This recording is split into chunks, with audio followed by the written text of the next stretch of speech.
Célina Mpisi est née le même jour que le bidonville d'Alexandra à Johannesburg. Et comme Alexandra, elle fête ses 100 ans. Célina est arrivée à Alexandra en 1938. Elle avait 26 ans. Mariée et mère de famille, elle choisit de s'installer ici.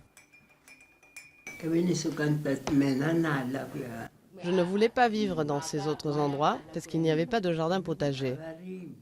Ici, il y en a. À cette époque, Alexandra était l'un de ces rares endroits où les Noirs pouvaient être propriétaires. Mais avec l'apartheid qui sévit, la nature d'Alexandra va profondément changer.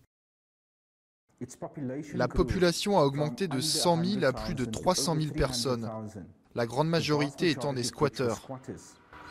Aujourd'hui, ce sont 400 000 personnes qui habitent dans les rues limbiratiques d'Alexandra. Ils sont fiers de leur histoire.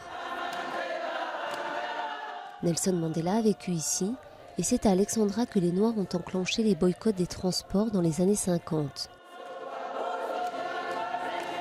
Mais c'est aussi l'une des communes les plus pauvres d'Afrique du Sud, avec un tiers de ses habitants au chômage.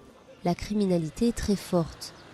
Aujourd'hui, ses dirigeants veulent profiter de ce centenaire pour sensibiliser les riches quartiers voisins.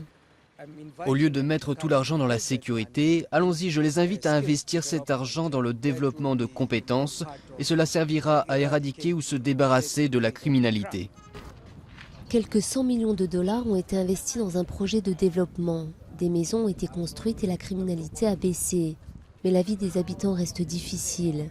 Célina n'imagine pas vivre ailleurs. Mais ses petits-enfants en rêvent certainement.